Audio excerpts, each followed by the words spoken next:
Hello, I am Dean Norton, the President of New York Farm Bureau, and welcome to the 2014 Priority Issues Review.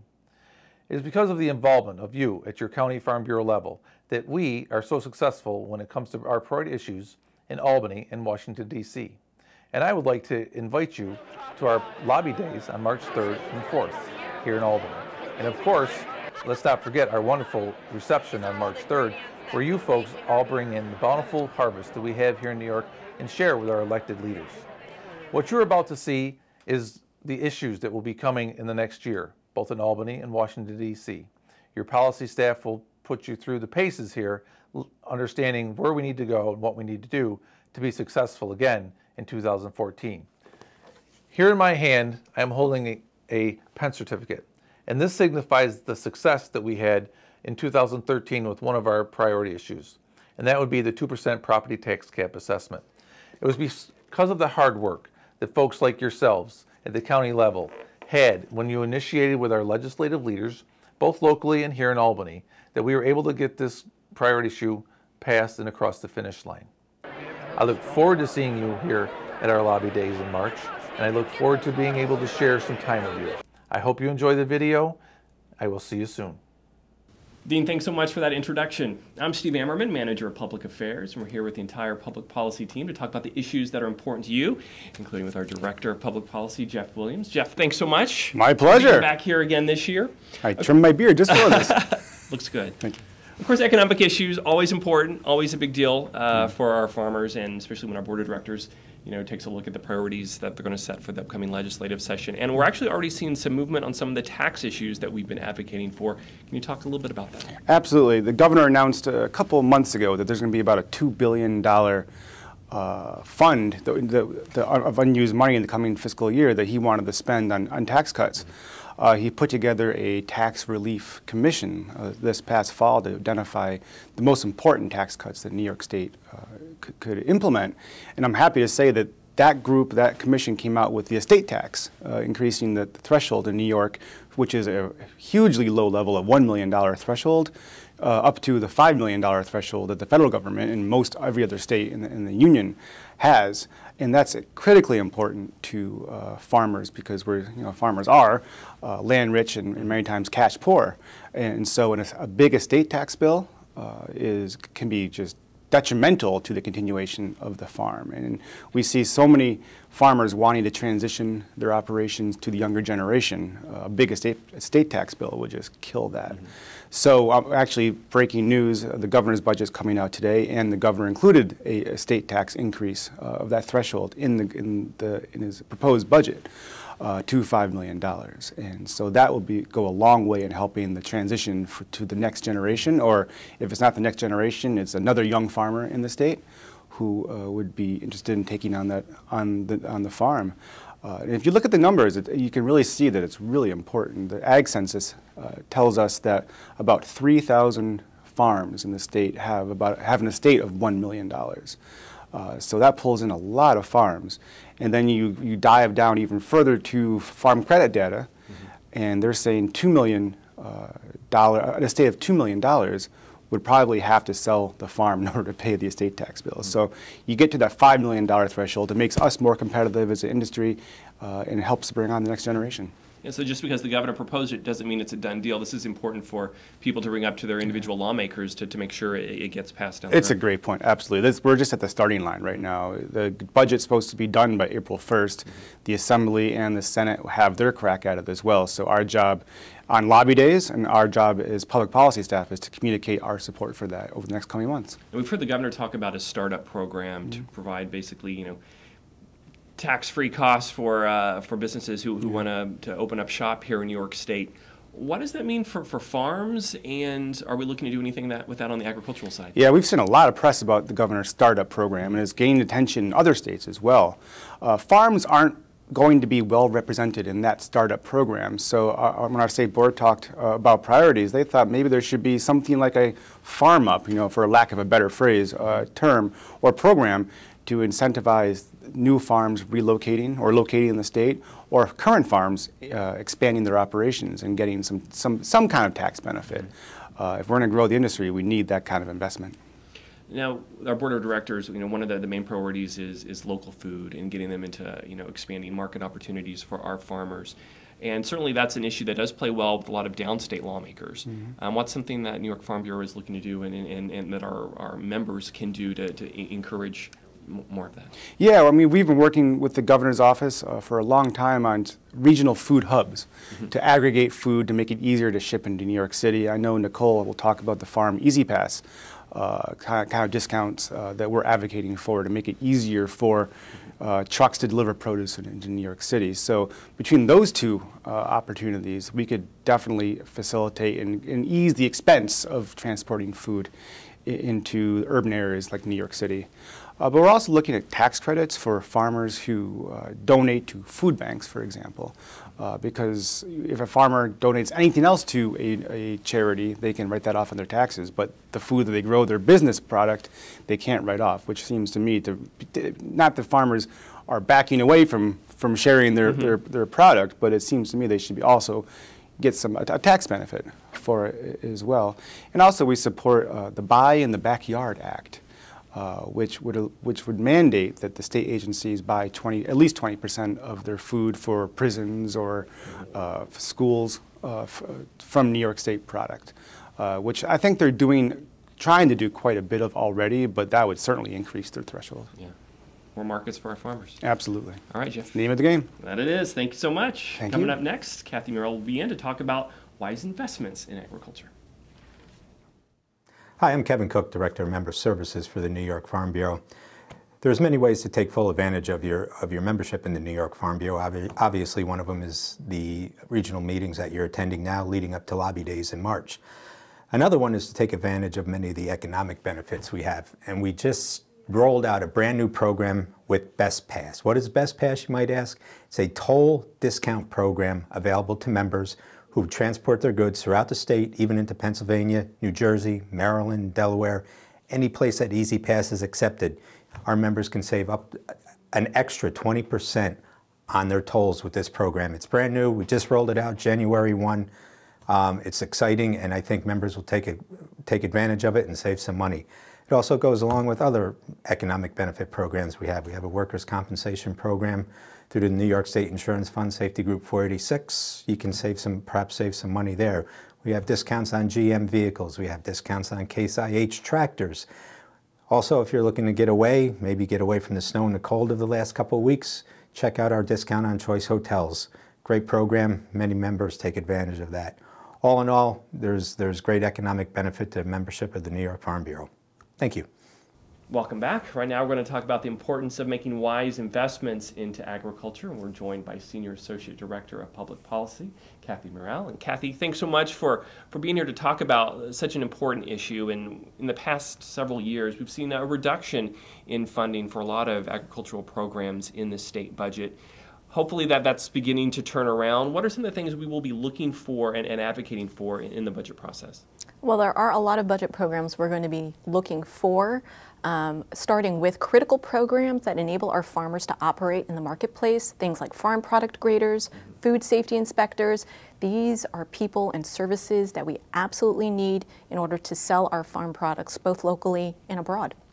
We're also going to be looking for key programs for marketing and promotion of our New York foods. These have definitely taken a hit in the budget in years past. We've started to see Governor Cuomo and the department rebuild those programs, and we're looking for a stronger, more creative program that will really get New York products out there. Lastly, we are looking at our research programs, and this has been an issue that our farmers and state government have really been wrestling with. The traditional model used to finance research programs has really gone by the wayside, and we need to look for creative solutions that best serve our farmers and our consumers in getting the best management practices and innovative products our farmers need to get their product out the door and competitive on a global scale. So we're looking for quite a lot. Now, our farmers are always looking for ways that they can do things better to help the environment and protect our natural resources. Of course, some of that involves getting more money and more help to the Environmental Protection Fund, and I assume we'll be looking and advocating for more of that in the budget this year. Absolutely. The Environmental Protection Fund is extremely important for our farm environmental management programs, things like AIM, things like CAFO, invasive species eradication. These all address problems in the field on the ground. So it's really important that not only we maintain last year's level of funding, but we're hoping for an increase in funding as well. One concern that a lot of our members have been having, especially even our dairy farmers, are protections under the Freedom of Information Law or the FOIL law. Concern that a lot of their private and business information could potentially become public, which could have a whole series of ramifications. Sure. I know that could potentially hurt, some of the involvement in certain state programs. Sure. Are we focusing on that as well, and is that a priority that we're looking at this legislative session? Well, we had a particular incident that really drove this issue to the forefront, and that was we had PETA put in a FOIL request on a particular farm, not because they were interested in the accountability and integrity of that particular government program, because they were trying to use farm information to promote their anti-animal agriculture agenda. Obviously, that's something we take issue with. We do not mind FOIL being used for its intended purpose of government accountability and transparency. Those are great ends and goals that we support. But we do not support when FOIL-derived information on farms is used maliciously against the farm. So what we are looking for, in particular, is an exemption from FOIL for an animal health program called NYFB. It's a very successful voluntary program that's helped defeat Johne's disease in the statewide dairy herd. We want to protect the farmers in that program by providing an exemption so that their farm records will not be released if they are requested via FOIL without the farmer's permission. Very significant issue. Definitely. All right, Kathy, thank you so much. Coming up next, Nicole Willis will be in to talk about transportation and infrastructure, things that are key in order to getting our goods to market. You are the most important people that I know, and when you ask me why, it's because you have the potential to make a really big difference for agriculture. And you might ask how? By telling your story, by sharing, and by using the foundation tools and resources. A whole lot of new things have been created for you to use at farm markets, at libraries, anywhere and everywhere. And we have lots more just ready and waiting for you. This is Sandy Prokop saying, give me a call. We're here for you. Right now we're going to steer off into a different direction and discuss having a healthy farm-to-market transportation system. And joining us right now is Associate Director of Public Policy, Nicole Willis. This is one of your big issues, Nicole, and it's always an important issue because every time transportation costs go up, that of course eats into a farmer's ability to make a profit. So what are some of our goals this year to help control some of those costs, in particular, say, what we're doing on the throughway? Well, we already saw last year that they proposed to increase the throughway tolls, and obviously that would have been a huge detriment to our farmers. We were able to successfully stop that from happening, and one of the main goals this year is because it was such an intense and prevalent issue, going forward we'd like to make sure that no movement happens on that again this year. Make sure our legislators are still on the same page with keeping that from going forward and that the accountability is still held with the Thruway Authority. Also, one of the initiatives we'd really like to see moving forward this year is for an Easy Pass, something that would be very specific to agricultural trucks that would give a discount so that when you're traveling and bringing your product all across the state or out of the state, that you get a discount within paying for all the tolls. That could prove very beneficial to some, if you're going all the way from Buffalo to New York City, for instance, that could be a big cost savings down the road. Absolutely, and as we've seen in the governor's state of the state, he would like to see a lot more of the agricultural products going from upstate to downstate. So in conjunction with this, we would like to see something that would help the cost for farmers to be able to do that. One thing that has been very helpful to a lot of our vineyards are the wine trails, and we've seen them grow and expand. Just last year, we helped get some new wine trails and expand some current wine trails that have been around for quite some time. What are we looking to do right now to make that really just be an easier process in terms of expanding the wine trails and not making it such a complicated process? Right now the process, it does have to go through the legislative process of forming a bill and then also working in conjunction with the agencies. What we essentially would like to see is the legislature taken out of this so we can make the transition a lot smoother and have the State Liquor Authority, the Department of Transportation, and of course Department of Agriculture and Markets working together so that you don't have to go through an entire legislative session, wait 6 months approximately for a bill to go through and be approved. But between those three agencies, having them work together, find a viable option, find the best trail route, and moving forward between themselves and the farmers themselves as well. Okay. In order to have a good transportation system, though, we have to have good roads, good bridges. So infrastructure is, always a priority for our farms. What are we looking to do on that front? Absolutely. This is something we deal with every year, and one of our first priorities moving forward with that is we do like to talk with all our legislators to get more of an analysis of what roads and bridges are having issues in their area. We work with our membership as well to make sure that if there are certain projects that need to be prioritized, we need to make them an issue. We've seen a lot of bridges, instead of being updated and taken care of, they put weight limit restrictions on them. We'd like to see the money going forward and actually putting the repairs in to fix our infrastructure. Also, a lot of roads, it's the same situation. We need the money to actually go into fixing it rather than just putting a weight limit or moving away from that instead. All right. Nicole, thank you so much. You're welcome. Coming up next, Kelly Young will be in to talk about what's happening on the national front. Hi, I'm Liz Drybush, New York Farm Bureau's General Counsel, and I'm here to talk to you today about what we fondly call our truck book. This is a comprehensive guide to farm vehicles and implements. It provides you with comprehensive information about getting your trucks and vehicles on the road and how they relate to your farm. It also provides great guidance if, by some chance, you do get a ticket from a state trooper or other law enforcement officer. It provides you a resource to go back and check things out and get more information. We make this available to members at a price of $30. Please call the Farm Bureau office to purchase one of our truck books. We can take your credit card over the phone, or you can send a check to the New York Farm Bureau office to the attention of Legal Affairs, and we'll get a book right out to you. Thank you. Have a great day. Over 100 years ago, Farm Bureau started right here in New York State. We've been working with county farm bureaus from New York ever since to do a better job of serving members that the County Farm Bureau works with every single day. March 18th through the 20th, American Farm Bureau will be holding the Northeast Leadership Conference in Albany, New York. We invite you to participate. New York Farm Bureau will be going and paying for 2 members per county, plus an additional young farmer. Please consider joining us on March 18th through 20th for a leadership conference that you won't forget. Right now we're going to turn our sights onto national priorities and what's happening down in D.C. That means Kelly Young is here, our national guru of all things Farm Bureau. Kelly, thanks so much for being here to talk about these issues. I mean, immigration's one issue. We were hoping to see some movement last year on immigration reform. Ultimately, it didn't happen.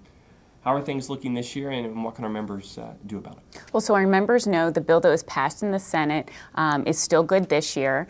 So we're really still working on the House and moving bill forward there. It will probably still be a piecemeal approach, even though we really appreciated the comprehensive approach that was taken by the Senate last year, headed up by our own Senator Schumer. We're going to have to do it a little bit different this year. We're still looking for a better workable ag visa program. We are looking for a way to keep current workers that are already trained and skilled in what our farmers need to stay in the country. And we also want to make sure that the wages that are prescribed for our farmers in this new visa program and any kind of caps that are applied to this new program make sense for agriculture, not just in the U.S., but also in New York. So we're working hard on making sure any bills that come forward meet those needs. And Steve, I know our farmers are getting frustrated with this. We had high hopes last year. They didn't come through. But it's really important both on immigration reform and the Farm Bill that our farmers continue to persevere. They've got to keep pressing their representatives and keep the pressure on so that we can finally get something moving through this Congress. It's imperative that it happens for our farmers. Yes. Something else that they've been hearing a lot about, and they've been talking a lot about for a couple of years now, is the Farm Bill. Yeah. It's going on right now. They're talking about it in Washington. In fact, by the time people see this video, we may see real movement, potentially a bill in place. What's important that they know about the Farm Bill and where things stand today?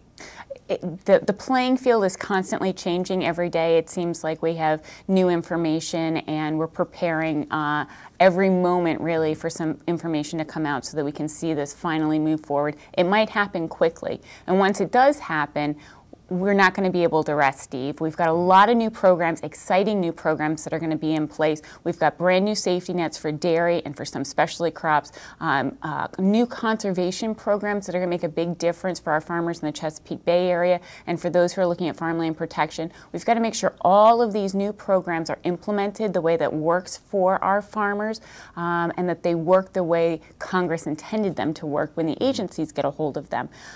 The other thing we are going to have to do continuously is make sure that the funding and the appropriations for all of these programs, both those that are existing and those that are going to be new, get the funds that they need to be successful. So we're going to be vigilant on all these new Farm Bill programs once the Farm Bill's passed.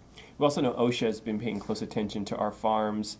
It means we need to be paying close attention to OSHA as well. Yeah, well, we have our eyes here at Farm Bureau on our regulatory agencies down in D.C. We're keeping our eye on OSHA and bringing resources to our farmers to deal with the inspections that they're facing this year.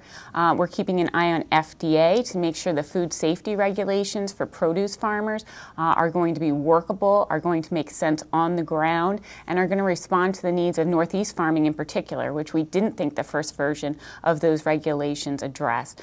So we're going to be watching a lot of different things in DC going forward. Some of the opportunities we have is if tax reform does move forward, we're going to look at farm savings accounts for our farmers. We're looking at rural broadband expansion. Agencies are asking our farmers to do a lot more work, registrations, permits online, and so we need to make sure Congress understands that our farmers need broadband in rural areas so that they can comply with those needs. And we're also going to be looking at legislation and actions that will help protect our farmers' private information. We've already been doing that at the state level, and we're going to be keeping a close eye on that at the federal level as well. All right, a lot to be watching. All right, Kelly, thank you so much. Thank you. And thank you for watching. We hope this has given you a better understanding of our priorities as we move ahead to the next year. And it's important that you become active, and that means we hope to see you coming up on March 3rd and 4th for our big reception and lobby days here in Washington, or rather here in Albany. And of course, you want to go down to Washington as well, Kelly. You'll be taking the different. We'll see some members down there. Fantastic. Remember, it's important that your voice is heard.